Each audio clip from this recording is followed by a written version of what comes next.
breaking news po ito.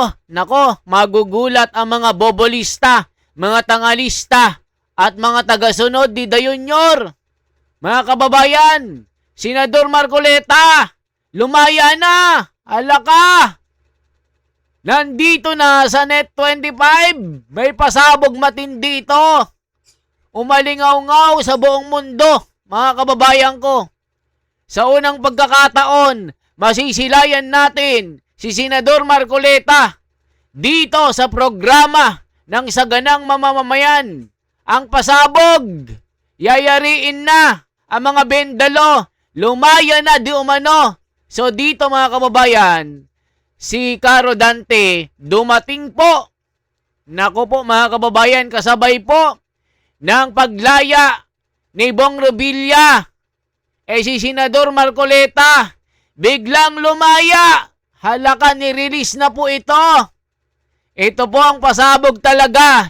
Ikagugulat ng mga gulat. Grabing matinding pasabog na ito, parang granada na sumabog sa mga mukha nila. Ito na po si Senador Marcoleta. Tumindig na.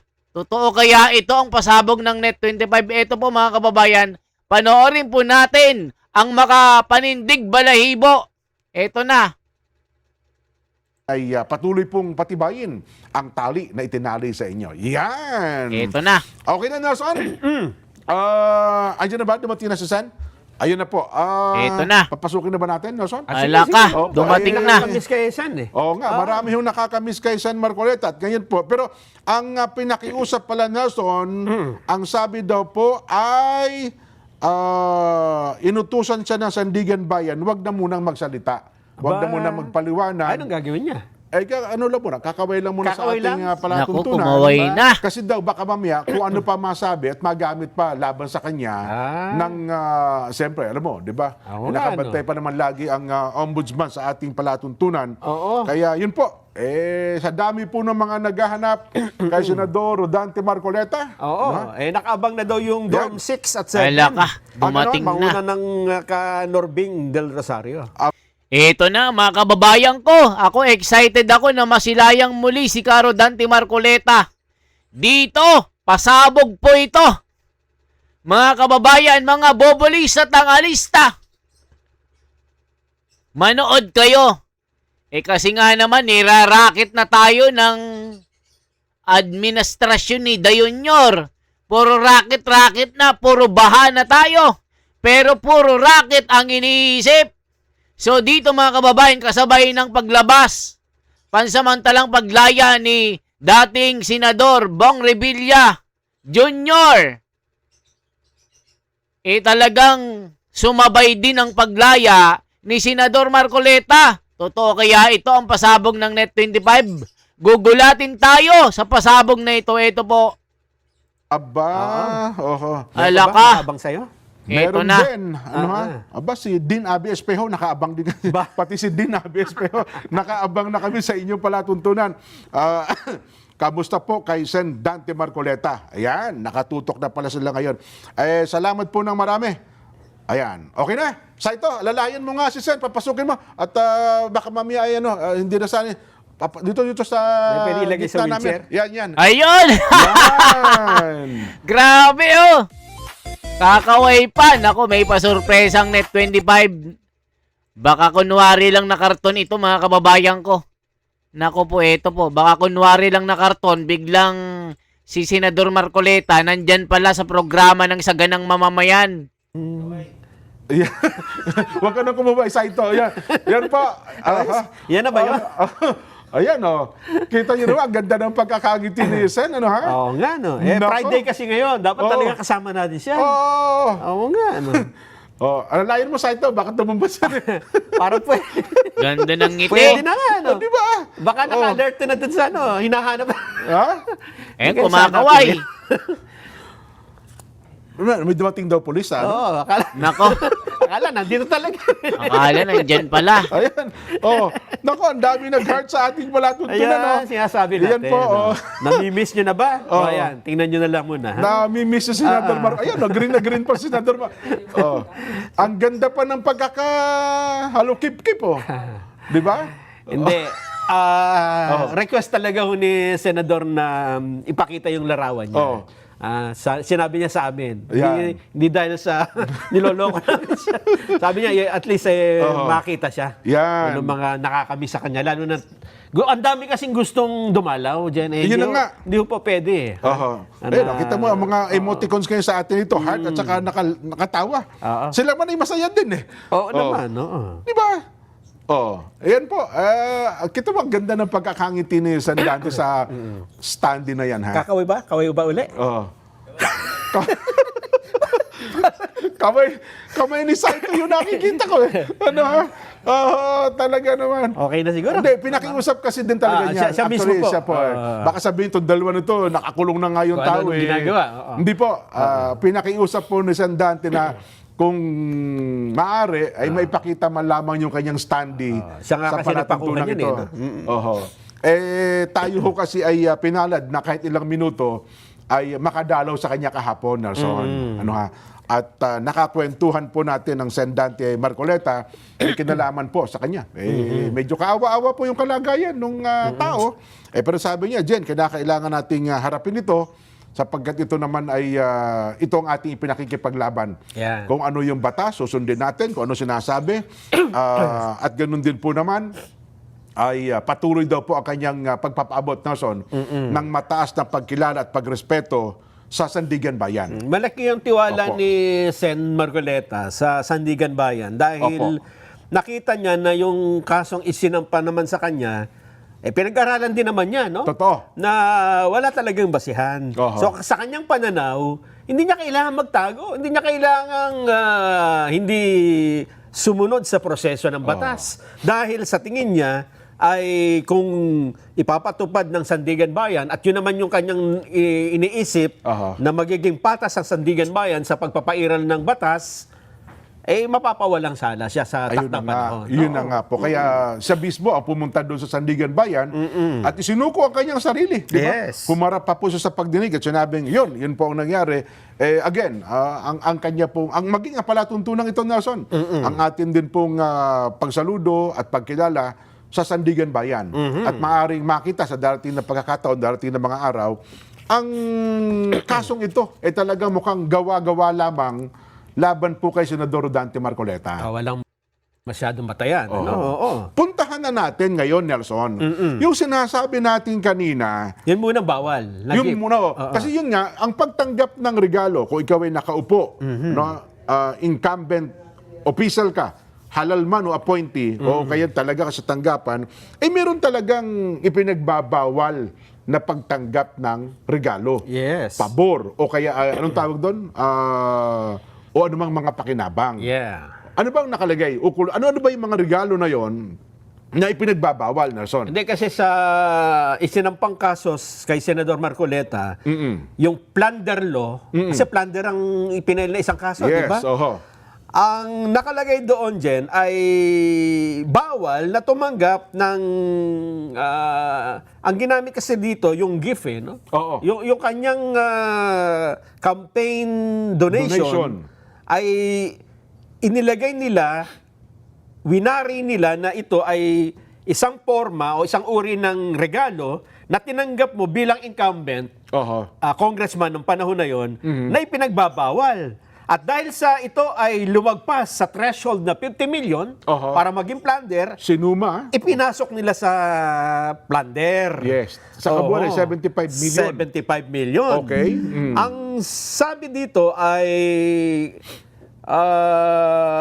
ang pagtanggap ng gift kasi, ang isang narinig kong paliwanag nila, hindi talaga po pwede yan pagka-incumbent ka. Sitting congressman sa that time. May batas daw nagbabawal talaga dyan. At kapag ito ay lumagpas ng 50 million, magiging plunder yan kung yan ay series ng criminal act na katulad ng malversation, etc., or by reason of his office or yun nga, yung kanyang tungkulin. Na makaka-impluwensya yung kanyang kapangyarihan bilang isang opisyal ng bayan. Ayan mga kababayan ko. Alam natin na isang gawa-gawang kwento lang po ito mga kababayan. So ngayon, pakinggan po natin si Boying Rimulya may pasabog. Alam nyo kung bakit mga kababayan? Kakasuhan na itong si Senator Loren Legarda kasama ng kanyang anak. Nako po mga kababayan, inuubos na ang minority. Hala ka. Ito po. At 50, your body ages faster. Panoorin po natin. Bakit ganun? Wala na bang hustisya na mananaig? Nako po mga kababayan ko. Yari na. Talagang bendalo na talaga ito. Ito po.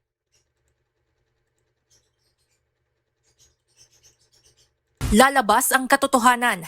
Yan ang pinanghahawakan ni Senator Loren Legarda matapos ibunyag ng Office of the Ombudsman na iniimbestigahan na sila ng kanyang anak na si Batangas 1st District Representative Leandro Leviste para sa reklamong plunder at graft kaugnay ng umano'y maanumalyang solar energy projects. Hindi naman makukuha na 21-year-old, 21 lang si Leandro nun eh. Yung prangkisa na exclusive, kung hindi tinulungan ng nanay niya na chairman noon ng Finance Committee ng Senado. Parang appropriations yan ng House, Finance Committee ng Senado. At ginamit niya yung kanyang posisyon para makakuha ng prangkisa yung anak niya.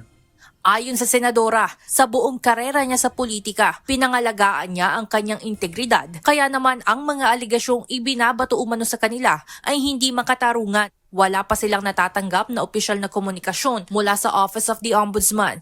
Ngunit ngayon pa lamang anya ay kaya niyang sabihin na walang batayan ang mga paratang at walang pondo ng bayan ang nadawit dito. Samantala, ayon sa mga investigasyon ng Ombudsman, nagsabwatan umano sina Senator Loren Legarda, Congressman Leandro Legarda Leviste at dating Department of Energy Secretary Alfonso Cusi upang makakuha ng eksklusibong government rights sa mga pinagkukunan ng solar energy sa bansa. Sa kabila ng mga nakuhang kontrata, hindi naman umano ito naisakatuparan at hindi na kinabangan. Tinatayang aabot sa higit 10.4 billion pesos ang sinasabing hindi umano nabayarang financial obligations sa pamahalaan. Kasi kumuha sila ng exclusive service contracts na sa buong Pilipinas na sila lang ang maaaring mag-produce at gumamit at magbenta ng solar energy. Na talagang taliwas naman sa batas ng Diyos.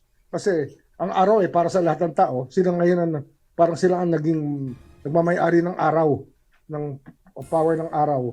Itinanggi naman ni Ombudsman Crispin Remulla na pamumulitika ang kanilang investigasyon laban sa mga ito.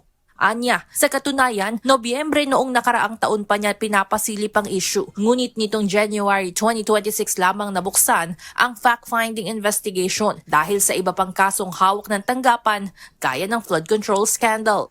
Masusi namin pinag-aralan to kasi this is a very novel case. Hindi ito basta-bastang maiisip na dapat gawin. Pero pag pinag-aralan mo yung nangyari sa ating energy sector sa Pilipinas, talagang nag-suffer tayo sa ginawa nila. O ayan mga kababayan ko, halatado, bistado, garantisado. Talagang inuubos yung miyembro ng minority. Mula kay Jinggoy, mula kay Marcoleta. Ngayon si Bong Revilla nakalabas kasi nga kakampi nila. Si Senador Marcoleta, hirap na hirap makisuyo na pansamantalang lumaya, no bail ban pa yung kanyang kaso dahil ginawa ng kaso na plunder. So ngayon si Loren naman. Naku po mga kababayan. Tapos si Cayetano naman. Naku po mga kababayan, nasa ng hustisya dito, puro bendalo na. Ayon sa Office of the Ombudsman, ipinapakita ng kasong ito ang kanilang matibay na paninindigan na imbestigahan at panagutin ang mga umano'y nang aabuso sa katungkulan, may conflict of interest at nagdudulot ng malaking pagkalugi sa pamahalaan at sa sambayan ng Pilipino. Naniniwala ba kayo mga kababayan na malaking pagkalugi sa gobyerno o nalulugi ang gobyerno dahil sa pagnanakaw sa flood control? Naku po mga kababayan ko. Ito may pasabog tayo dito. Cayetano, Check natin. Cayetano versus ito. Cayetano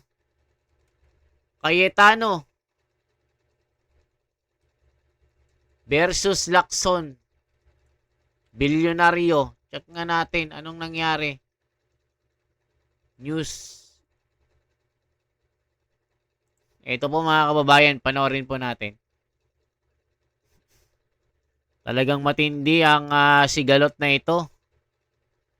Talagang inuubos sila ang Lacson walang ceasefire sa away ni Cayetano. Naku po mga kababayan ko. Ito, check natin. Ano bang nangyari sa away nila? Ito po.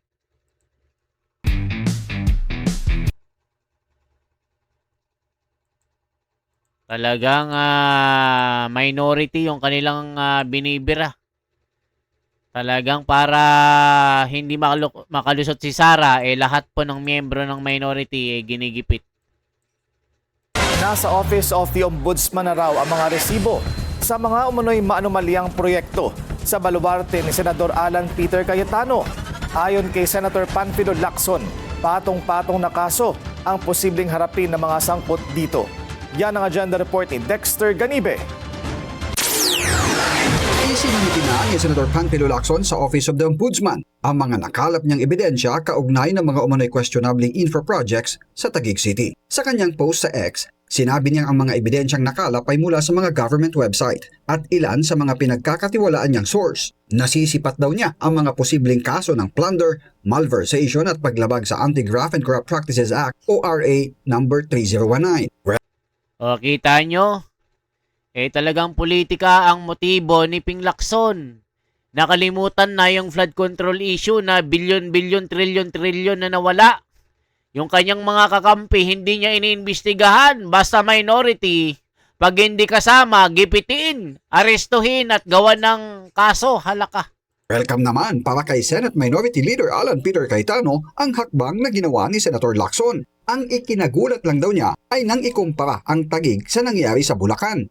I welcome that because in the same manner that I tell everyone that kailangan ng accountability, same din naman. Ang sabi ko lang naman, sa tamang venue, tamang panahon, honestly, nagulat ako na i-compare sa Bulacan kasi napakalayo. Witness ang buong kababayan namin sa Taguig at lahat ng nagiging bisita ang produkto ng good governance for wala pa naman 20 years, no? 2010 till now, and ako 1998 till now bilang congressman. Pagtitiyak ni Cayetano, hindi siya papaapekto sa hakbang ni Lacson dahil kailangang tumutok sa trabaho at isa rito ang pagiging senator judge sa impeachment trial ni VP Sara. Umaasa siya na lalabas din ang katotohanan sa dulo kaugnay ng mga akusasyon sa kanya kaugnay ng flood control scandal. Para sa agenda, Dexter Ganibe, Billionaire News Channel. Ayan mga kababayan ko, ang tindi nito. Grabe, ito pa siya, binanatan si Lacson. Alaka. O check pa natin dito. Senator Lacson tuloy ang reklamo laban kay Cayetano. Naku po. Para itong Iran at US World War. Alam mo kung ano? Ano yan? Ang World War sa pagitan po ni Senador Ping Lacson Na naman? at Senador Alan Peter Cayetano. Bardagulan sila ngayon Pero mukhang mas maraming bala si Senador Ping ganun ba? Oo, sabi niya, ba't ka makikipaggera sa akin? Oho. Ang dala-dala mo lang, Laruang baril. toy gun. Toy gun. Tapos hihingi ka niya ng ceasefire. Oo. Meron mo, may bagong bomba? Ayan tuloy daw po ang baggaan ng Senador Ping Lacson at Senate Minority Leader Alan Peter Cayetano kaugnay sa umano'y irregularidad sa mga proyekto daw sa Taguig. Pinanggihan daw po ni Lacson ng umano'y panukalang ceasefire o pagtigil ng palitan nila ng mga paratang.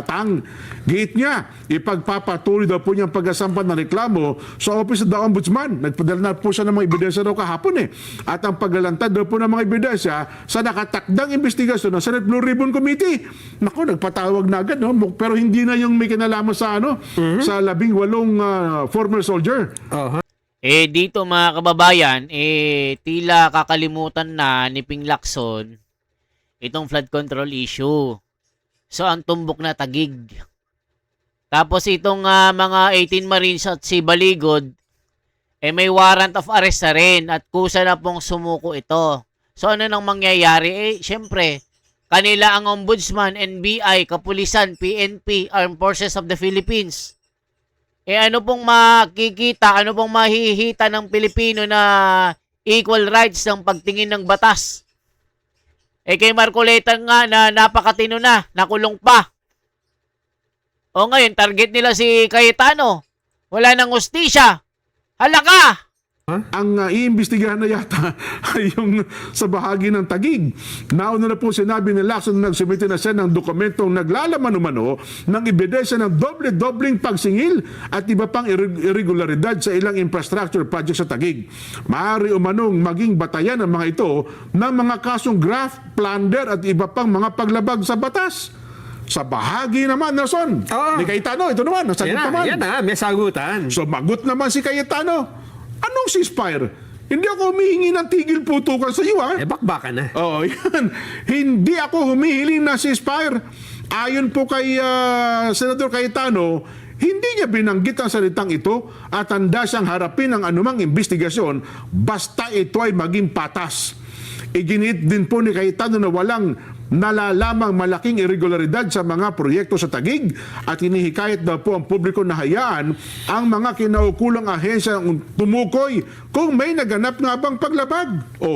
Binanggit din po ang mga proyektong kinukwestiyon at pakinabang daw po ng libo-libo residente at mga motorista.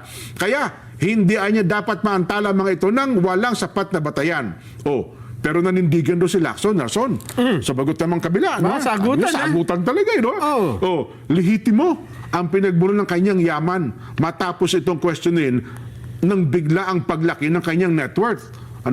Mula daw po sa 58 million, naging 200 million mahigit sa loob lamang ng 3 taon.